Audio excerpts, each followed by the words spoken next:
What's been a big craze that you've seen kind of viral all over Facebook and TikTok and all that? Dubai chocolate. Dubai chocolate. Okay. This looks like ooey gooey goodness.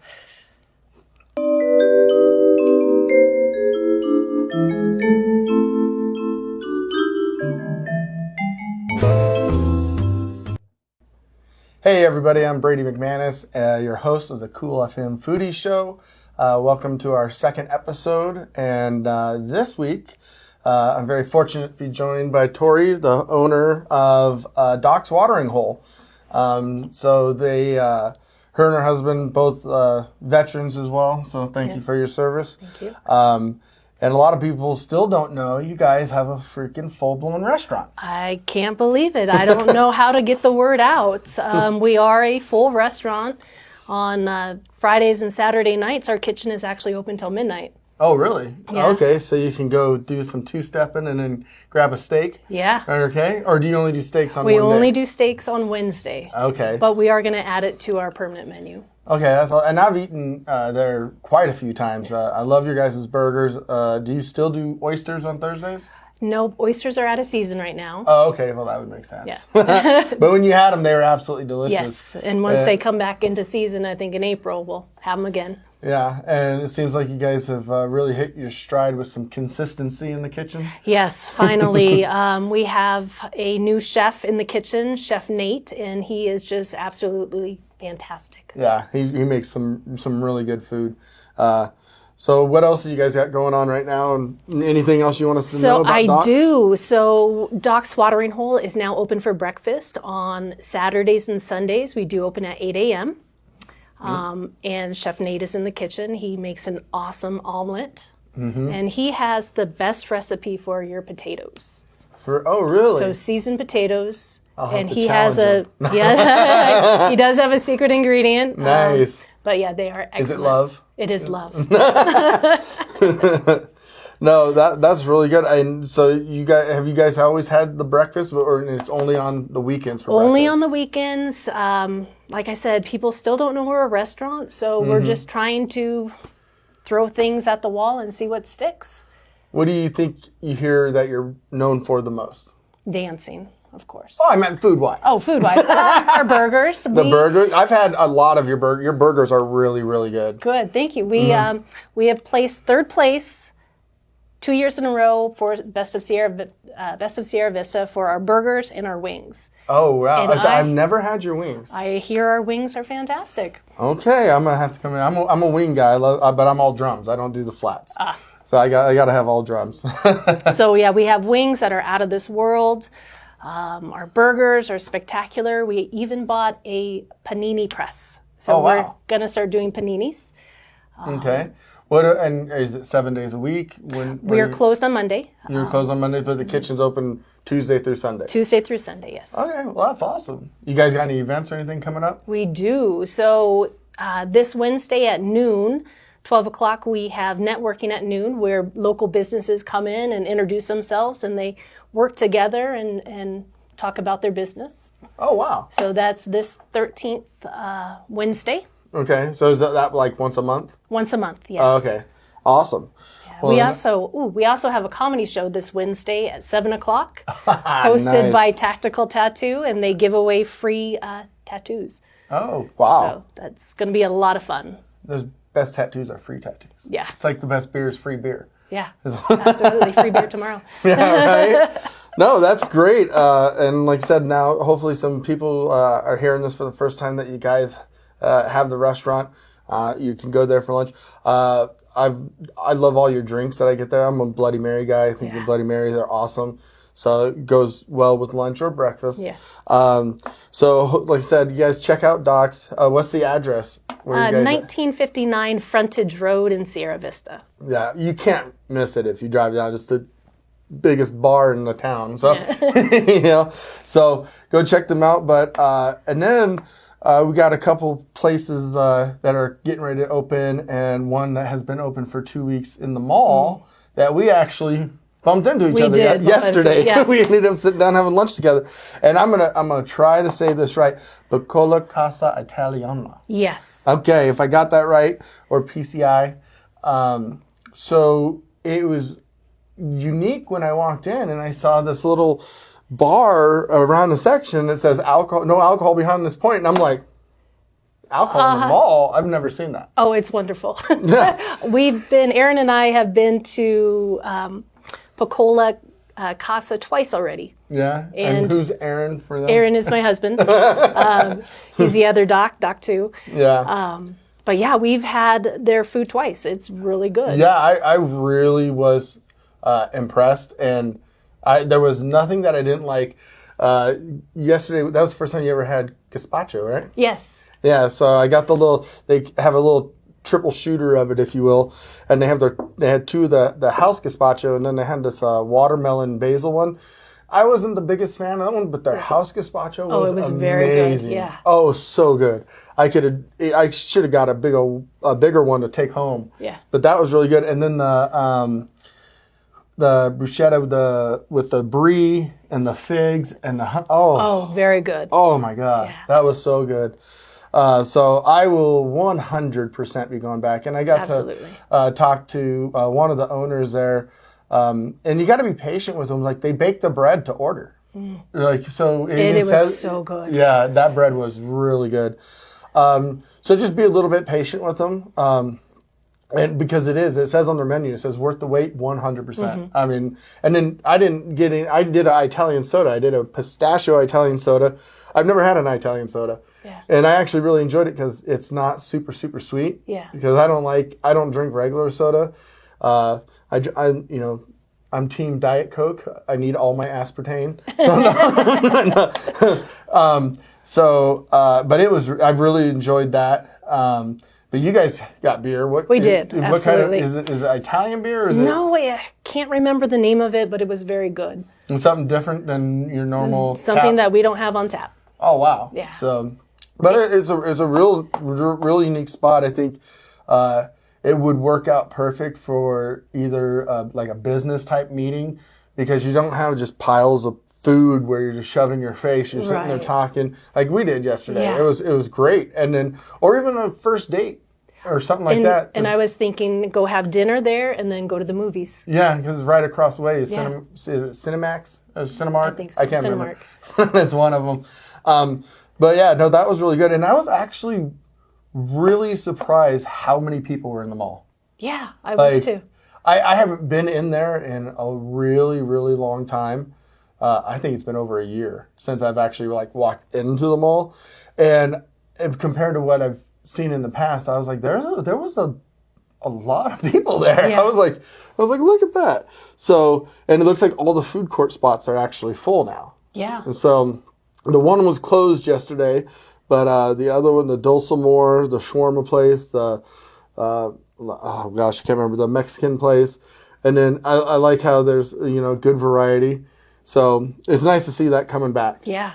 Yeah. I was surprised there were a lot of people. Yeah, that was pretty interesting. And then I saw the batting cages gone. And I know this is completely off topic, but the Spirit Halloween, that's where it's located. I've been seeing people ask where it's going to be at this year. It's in the mall. Yeah. So they haven't opened yet. But so if you're looking for it, you can get over there. And then the other place I went to for the first time was the Copper Pig out in Bisbee. I haven't been yet, but I hear it's really good. Yeah, it was. It's for those who remember the days of Tandem. It's a finer dining place. It's a Sunday through Wednesday, reservation only, worth the drive, and you can bring your own alcohol in there, but they don't sell it. But you can bring a bottle of wine and they'll cork it. Wow, that's cool. Yeah, so it's a BYOB thing, and it was the first. I've only been there once. We went with Todd and Chef Tony, kind of celebrating after our first show a couple weeks ago. So it was really, really good, and I would go back to that again in a heartbeat. I haven't been, but I did look at the menu, and they had a roasted feta cheese, which looked really good with a peach jam. Ooh, yeah. No, we got the clams, and then we shared that as a table, and then I ended up getting their lasagna and then a peach tart for dessert. And it was you can tell immediately that everything is made from scratch, which is just a nice change of pace sometimes. Yes. Yeah. So, other than that, actually, before we go, I did want to ask one thing. Yeah. Why Doc's? So everyone assumes, what does everyone assume it means? Doc Holiday? Doc Holiday. Yep. It is not based off Doc Holiday. So, funny story, Aaron and I are both doctors. We have our doctorate. Mine is in pharmacology, and his is in strategic security. But that's where the name came from, because we're both doctors. Until I read that when I was sitting down, like the third time I was there, I actually read it, and I was like, oh. I totally thought it was Doc Holiday too, 100%. But yeah, no, I thought that was interesting. So, for those who've been here, have not been here, fall's getting ready to roll around, which means we're about to see our wonderful 20 ribeyes for $40 trucks, and we thought it'd be kind of interesting because obviously, just like I'm not gonna. I guess I'm going to say the word, but not really mean it. Scam, people. It's one of those, if it seems too good to be true, it is. Probably is. You're not going to find $2 ribeyes. They don't exist. And these aren't actual solid pieces of meat. We did some research, and we've came across a few things. And the whole purpose of that is, of that 40 or 20 ribeyes for $40 is to just get you there. Yeah. And then it's to upsell you on their different variety meat packs. Their $500 one is always the number one that they're trying to get you to buy. And so these ribeyes that they're selling you, right, they're mechanically and chemically tenderized, which is just absolutely horrible. Yeah. Right? You don't want to deal with that kind of meat. And they all between 2.5 to 3.25 ounce steaks. So some would call them a breakfast steak, right? Okay. So, but I know you said you've almost fallen for it before. I did. I almost fell for it. I heard it on the radio, and I thought, well, gosh, I'll go get my husband Aaron some steak. Because I'm a vegetarian. Yeah. I've been a vegetarian over 40 years, so it's going to stick. It's stuck. There's no going back. So I heard it. It sounded like a great deal, and I almost got in the car and rushed over and got me some $40 steaks. Yeah. So they're actually, they use meat glue as well to put them back together. So if they could use the meat that they're using to make this, I would assume if they could use it for all beef hot dogs, they would. So it tells me it's not even good enough for a hot dog. Yeah. So, and it's interesting. You think you can buy a Slim Jim, or these steaks are cheaper than a Slim Jim. Yeah, it's not good meat. And that's if it's even meat. It's not regulated. Like and then even when they try to sell on the better cuts or whatever, they like to use a term. If you listen to them, they're salesmen, right? Yeah. And you'll never hear them say prime, choice, select. Yeah. Because those are graded and regulated and monitored. They use premium hand cuts. And so they'll use different terms. And then if you actually do look at the meat, you'll see just how bad it is. Because in a good steak, what do we want? A lot of marbling. Right? There's no, and I'm not saying that, everyone can do what they want with their own money. But, and then when they go to cook them, that was the other thing that I found quite interesting. So, like for me, my steaks I like rare, which you're sitting at like 125 degrees, for an internal temperature. And on these steaks, it'll actually give you a warning that says they have to be cooked to a minimum of 145 degrees. Yeah. And because of the increased risk of E. coli and other foodborne illnesses that can get inside. Mm-hmm. And so that would be just another red flag for me. Yeah. I'd say, how do you like your steak, bro? How do you like your veggie burger cooked? And how does Aaron eat his steaks? Medium rare. Yeah. So I think at least you didn't end up going and, I didn't buy these. No. But it is just kind of interesting that a lot of people don't know what it is that they get interesting. Like I said, that their whole purpose is to get you in there. And then they have another scam that they like to run.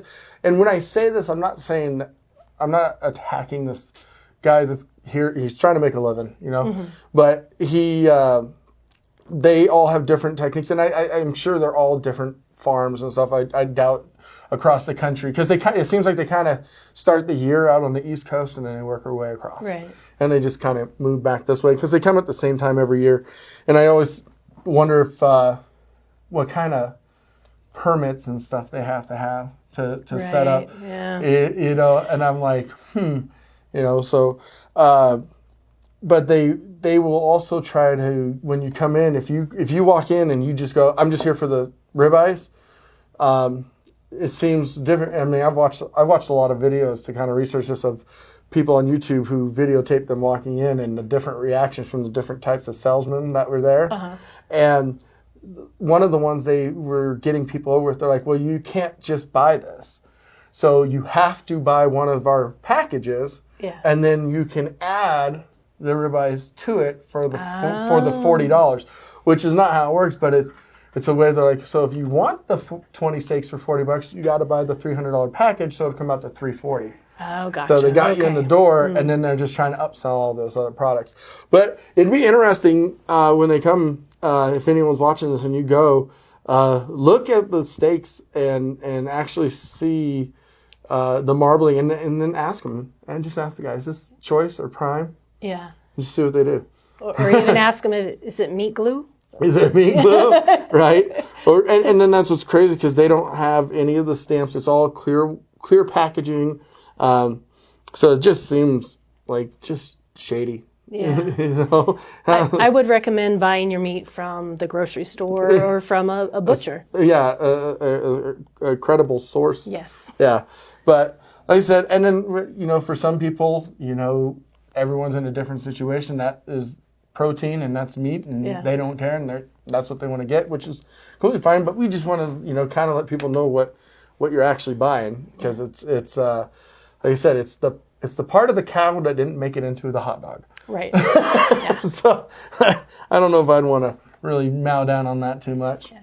But for the steak part, you got anything else you want to add? No, I mean, maybe if you have a good story about this place, let's hear it. Yeah. I did talk to some of my girlfriends at the gym earlier today, and some of them did go buy this meat. Oh, they did? They said it was great the first year. The second year that they bought it, that it was trashed and they had to throw it away. Oh, wow. So not just the ribeyes, the actual, like, regular meat. Right. Oh, wow. So that, I'd be upset with that one, because they're charging, I mean, their packages for the meat are expensive. They're like your standard market prices. Oh. So if I'm going to pay that much, you know, might as well. Even Walmart has great meat, you know. Yeah, I like their steaks. But from now we get our favorite part, I think. We were talking about this yesterday. So what's been a big craze that you've seen kind of viral all over Facebook and TikTok and all that? Dubai chocolate. Dubai chocolate. So I have never tried it. I've never tried it either. So I figured, let's do this and we'll do it on air. I know there's another lady I've seen on Facebook that makes it and sells it, and she's got a cottage license, but I could not find the post because I would have had one of hers on here too. But we did go to the Black Flamingo in the mall. They make their own homemade chocolates. So we bought one from them. This was $15. And then Ruby's Chocolates. I went out there. Ruby's Chocolates. I know, so do I. Their stuff is so good. And theirs is a little bit different. So I don't know if I have to cut this one. That's why we have a knife. But I get this plate over here. And we're going to try it and kind of see what we think. And if you've had the Dubai chocolates, leave a comment what'd you think about it, especially if you had them from these places. Because like I said, I've never had them, because I'm not going to lie, when I first saw them and everything was $15 and $20 for a candy bar, I was like, no. But then you got to sit back and go, good food's worth paying for. You know, it's just like going to a restaurant and someone's selling something a little more pricey, but once you get it, you're like, okay, I get it. Yeah. That was worth every penny. So Ruby's Chocolates comes in these individual little squares, and they're $2 a piece. So we were kind of discussing before we started recording, you know, why do that and not a full-size bar? And would we kind of think about on that? I think it looks great. And then also, I think doing it this way is going to help that maybe move more product, because when someone walks in and you're trying to charge $15, $20, Yeah. you know, I'm a lot more likely to pay $2 than try it. Yes, So, exactly. I mean, that's just me. So I did not ask her why they did it that way. I just kind of thought about it when we were unpackaging them. But they do make them in-house. They have a chocolatier, which is a term that I still forget about, or position. Well, I don't do desserts and stuff. Okay, so this one is really heavy. And not in a bad way. It's just like, but it looks like it's going to be a little bit messy too. So, now they also make theirs. What was there was like a dough or something that you found? Katafi. Katafi. We'd probably say, whoa, theirs is, okay. So, I know you guys can't really see this. I'm trying not to touch it all with my hands here. But, you can actually see like the green. So these are both pistachio. Yes. Which I love pistachio, by the way. I do too. It's like, that's why I got pistachio Italian soda yesterday. Yeah. I was like, it is literally like my favorite. So which one do you want to try first? I'll try rubies. Okay, let's do that one first. And then you're off camera. You want to try one of these? Sure. Yeah, we got Dan over here. All right.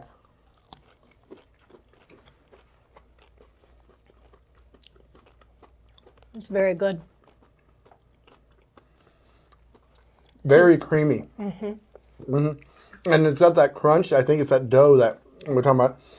It's almost like a Butterfinger that doesn't stick to your teeth as bad. If I had to describe the texture of it. Yeah. So it's pistachio and a katafi, which is a phyllo dough, which makes it crunchy and creamy, and it also has a tahine in it. Oh, really? See, I didn't know that. Yeah. I'm glad you did some research. I just was going to go roll with candy bar. That was really good. All right, now we'll go into this other one here, and we'll go right down the middle. Whoa, that one, you can hear the crunch on that one. I can already tell the fillings are completely different on these. Like this one has a lot of filling. And there we go. Yeah, so if you guys have time, Google Dubai chocolate bar and you'll see different kinds, and you'll even see how to make it. Whoa! Yeah, I know a lot of people that like to make them. Like I said, here's the other one. All right. But if you like pistachios, definitely try this. Right? Here, slide this back over because, like I said, this. So you can tell they're definitely both homemade. Wow. Completely different textures. Whoa. Okay. This looks like ooey gooey goodness. All right, here we go. Right? Wow. Wait till you swallow it, too. There's like a whole journey you go on there. Completely separate profiles. I really thought we were going to be tasting something very similar. Like, if I were to close my eyes and try a bite, I wouldn't tell them apart. But they're not even really in the same category. Like, and you notice this is a milk chocolate, and that's a dark chocolate. Rubies did the dark chocolate, and this is a milk chocolate. I can't tell. It looks like it might be dark on the bottom, but that one's really messy. Really messy and buttery. The taste is buttery. I can still feel it lingering in the back. It's like it hangs around for a while. I think I'm going to have to go to this, what was it called? Black Flamingo. Black Flamingo. I've never been there, but Yeah, they're in the mall. And I'm going to have to go get me a chocolate bar. yeah, these would be completely different scenarios. This one, the Black Flamingo, this is what I'd buy for my kids. Yeah. And be like, Have go at to it. town. Like, it is a dessert. Rubies, I would buy those and eat that after dinner with a glass of red. Yes. Like it's almost like classier and funner. Like if I had to. Both are excellent. Yeah, exactly. I mean, Excellent. both are excellent. really, but really good. But they're just completely. I mean, they're not even close to the same. No, different But tastes. the only thing that is the texture of the filling, as the crunch from the dough, and then a little bit. I think the pistachio flavor is more raw in this one. Like you can see, there's bigger chunks of the pistachio, so I think it has a more raw pistachio taste. Yeah. And this is, I said, just completely different, but both delicious. Very good. Yeah, awesome. All right, well, now the best part of the show is over. And if you guys have ideas of places that you want us to do something like this, compare or contrast against different things, and keep in mind, we are not trying to, one's better than the other, right? No. It's just or products. It doesn't have to be something local. You can be like, hey, what do we want to give you guys honest reviews and feedback about stuff that maybe you wanted to try. Maybe there's, some caviar or something. You're like, I've never tried that, but and then I'll, maybe bring someone on the show and let them try it out. Yeah. Something like that. And then also we're looking to add kind of a food destination thing. I got a couple places lined up for Phoenix and in Tucson, but I'm looking more statewide because there's this little cafe out in Palominas called the Morning Star. Oh, yeah. Yeah, so... I've eaten there. Yeah, well, it's mine now. Oh, okay. But, so when that gets up and running, it's still going to be just Friday, Saturday, Sunday. And so I'm going to have some more time off, which has been needed. Yeah. But I want to make it fun and going to food destinations and recording little bits for the show. And so if you guys have places you've been, and I'm talking anywhere statewide, or even if, New Mexico, I'm kind of looking for like under 4 hours, something where somebody could pack up and go for a Saturday. Yeah. Because I'm the type of guy that if there's good food, I will drive all the way just to get some food and come back. Yeah. And it's crazy, but I'll do it. So if you have ideas of some places, put them in the comments, send us a message, and we'll go out there and we'll make a video. And I think it'll be a lot of fun. So with that being said, Tori, thank you very much for coming out and letting people know Doc's Watering Hole is not just a country bar. It is a restaurant. And like I said, you can get food there until midnight. On Fridays and Saturdays. And we are actually breaking into the catering business. Oh, nice. Yes, I forgot to tell you. We catered our first wedding, and that was in April, and it was at the Old Door Shop. And even the owner was impressed of how well we did, and it was just beautiful. So we're now doing weddings, birthdays, anything like that, give us a call. So you do full service catering, like you'll set up and have servers, all that stuff. And we can have servers, or we can do buffet style. Okay, that is really good to know, because for me, anyways, I make way more money on catering than anything else because you can control your food costs and that. Right. You have a lot more control of what's going on. So that's good. And so if you guys got anything coming up, and do you guys ever rent out your place? We do. You do? So someone could rent the whole bar with catering? Yes. Okay, that would be huge. Yeah. I mean, yeah. So that's more good information. Yeah. So with that, thank you everybody for tuning in. Catch us on Wednesdays at 8 a.m. on Cool 104.1. The show airs obviously voice only on the radio. So, but you can catch that here. And other than that, thank you for coming. Oh, thank you for having me. Yeah, and so taste your way through life and fill up on adventure. Yeah.